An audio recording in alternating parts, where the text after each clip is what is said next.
That was Temple the Dog with Hunger Strike. Welcome to the Rise Weekly Review for February 8th to February 14th, 2021.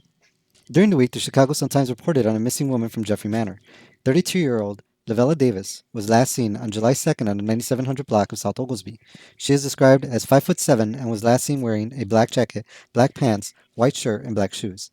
Anyone with information is asked to contact Area 2 detectives at 312-747-8274. On Monday the 8th, an on-duty 26-year veteran Chicago police detective was injured in an attack in South Shore.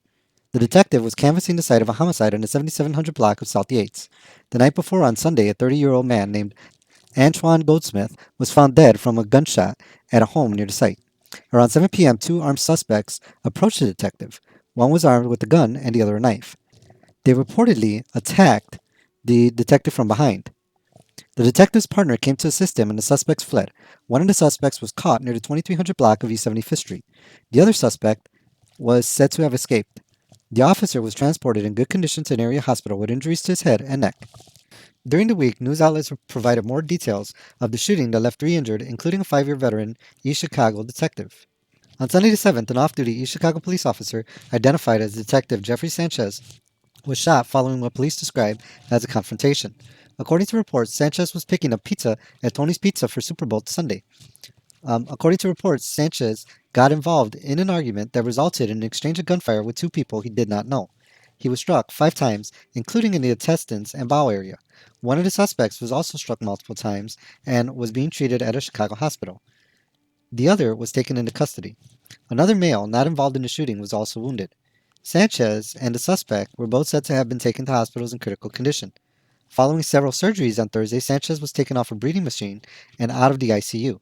His condition was upgraded to stable. Officers with the East Chicago Fraternal Order of Police Lodge 59 set up a GoFundMe page for donations to aid the family in medical expenses. The link is at the bottom of the screen.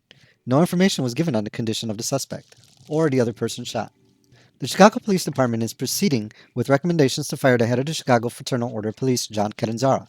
On Tuesday, Catanzara was formally served with administrative misconduct charges. In January, CPD Superintendent David Brown filed charges accusing Catanzara of multiple rules violations and recommended his firing. Violations included accusations of filing a false report against former Superintendent Eddie Johnson for attending an anti-violence march in July 2018. The board is considering social media posts by Catanzara which included language suggesting killing people, and one about Muslims in which Catanzara wrote, quote, "Savages, they all deserve a bullet." Catanzara also violated rules related to making political statements while wearing a CPD uniform. Catanzara has responded by filing an unfair labor practices complaint against the city of Chicago, accusing it of targeting him because of his work leading the police union. In other news, on Saturday a fire broke out at a home in South Chicago near Niños Heroes, early Saturday, late Friday evening. The fire was reported on the 8200 block of South Exchange. Reports are scarce, but suggest the fire occurred on the second floor of a building in the late evening hours after 1 a.m. No injuries were reported. On Friday, there were reports of a possible fire at Maya's Pizza located on 86 and Commercial. Video provided shows a fire truck deployed into the building. The incident occurred around 1:50 p.m. No further information was provided and no injuries were reported. In national news, the U.S. Senate impeachment case ended against former President Donald Trump. Trump was impeached the second time in January for instigating riots that occurred at the U.S. Capitol and what many claim was a coup attempt. Throughout the week, arguments were made by U.S. House representatives presenting the case against Trump. Video and other evidence showed Trump's repeated urging of protesters to fight like hell and storm the Capitol. Video clips showed the proximity of Congress members to rioters who were shown chanting threats of violence against them, as well as former Vice President Pence.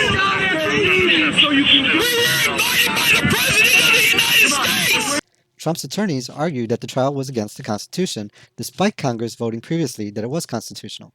They also claimed Trump encouraged peaceful and patriotic protests and that the violence was premeditated without his urging. They also presented video clips of Democrats using the word fight, claiming that it was a key term in the impeachment.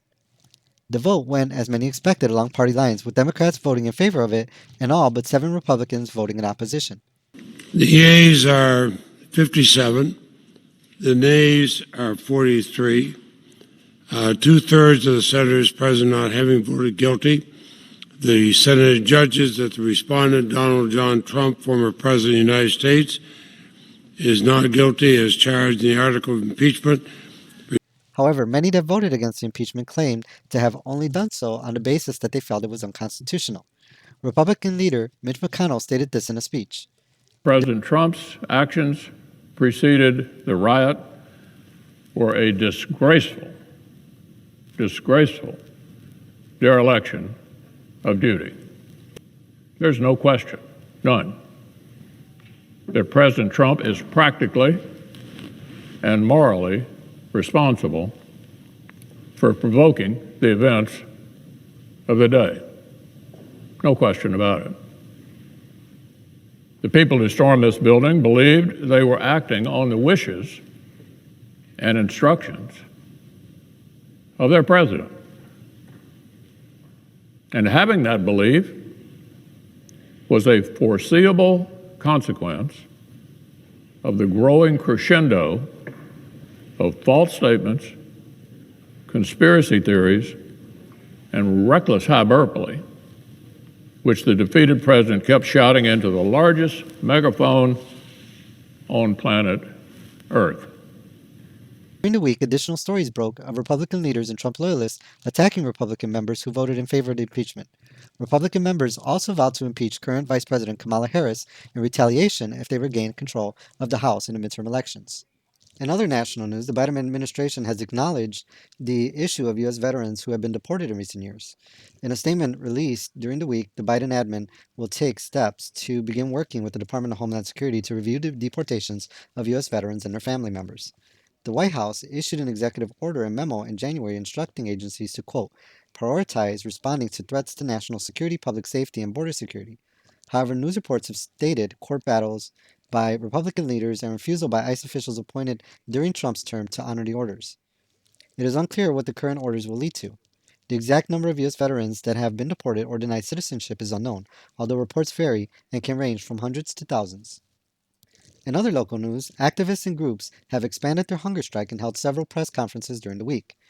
Among them are Jade Mason and Kate Koval, both from the East Side. I have joined with my brothers and sisters, Kate Koval, Yesenia Chavez, Chuck Stark, Oscar Sanchez, and Brianna Bertucci in staging a hunger strike to stop General Irons' relocation in our community. I am willing to risk my life for my community. Our backs are already up against the wall. We do not have a choice. The mayor and Dr. Arwady have driven us to this extreme act, and we won't be silenced anymore. Jade Mason is a member of the Illinois Poor People's Campaign. Kate Koval is an environmental activist who was among those arrested in a 2015 action against KCBX. A press conference was held on Wednesday that included several church leaders, including former area minister of the United Methodist Church on the East Side, Reverend Zaki, and U.S. Congressman Bobby Rush. I have a message to the 56th mayor of Chicago, the Honorable Lori Lightfoot. Many mayors before you could not see or comprehend the unique value of the southeast side of Chicago. And because of that, they attempted to marginalize this part of the city, but they did not succeed. The southeast side has remained strong and vibrant. We faced many environmental racism challenges before, but we prevailed. We believe we will prevail again this time. In unity, we stand together in this noble mission. You know, some years ago, Fannie Lou Hamer said, I am sick and tired of being sick and tired. Well, today we are more sicker, and as my grandmother would say, we are more tireder. And it's not all due to the pandemic. It's also due to environmental racism. And certainly General Irons represent the latest insult that we have been asked to experience. On Monday, the 15th, the hunger strikers were joined in a one-day action by teachers, nurses, and other elected leaders, including 7th District Cook County Commissioner Alma Anaya, whose family is from South Deering. And I stand here in solidarity with you all, and I'm extremely proud that this community is finally uniting and showing that solidarity to say that communities of color do not deserve this treatment, do not deserve the fact that companies are just relocated here because somehow or some way it's justified that the lives here in the southeast side and in communities of color are not as valued as in some other communities. During the call, other Chicago area activists announced they would be joining the hunger strike. This included William Guerrero, Martha Ramos, Melanie Flores, and Audrey Harding.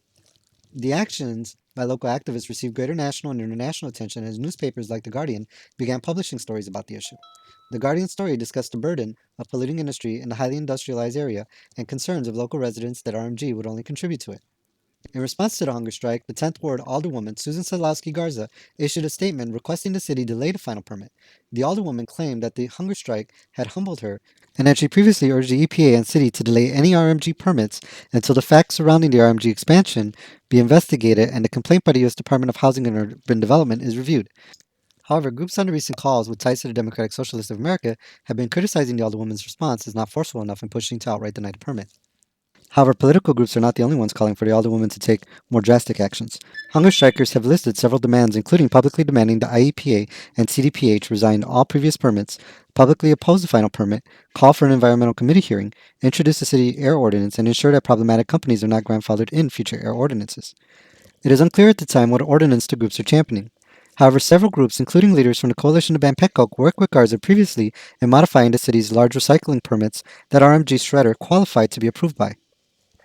In her comments, the Alderwoman also mentioned a rezoning issue that is involved in what some groups against the RMG expansion have been pushing. It is unclear what this dispute involves. However, some have linked this dispute to a push by organizations that supported the failed McCaffrey Lakeside project to renew gentrification plans by creating new amenities along the Calumet River.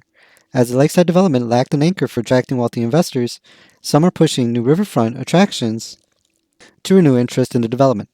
However, much of the area is zoned for industry. Groups including the Alliance for the Great Lakes and the Metropolitan Planning Council have been planning and pushing riverfront development for years.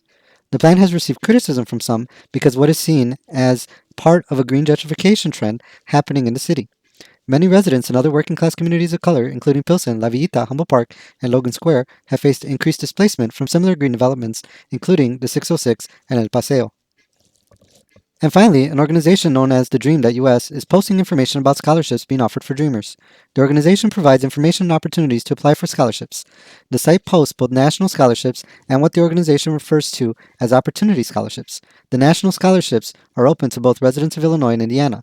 The opportunity scholarships are only open to Indiana residents and are generally worth more due to a lack of funding from other sources. The organization is offering a new round of national scholarships that is open until February 25, 2021. The current round for opportunity scholarships has ended. For more information, please visit thedream.us. And that ends our weekly review for February 8th through February 14, 2021. Thank you for joining us for this week in review. Peace. But it's on the table, the fire's cooking.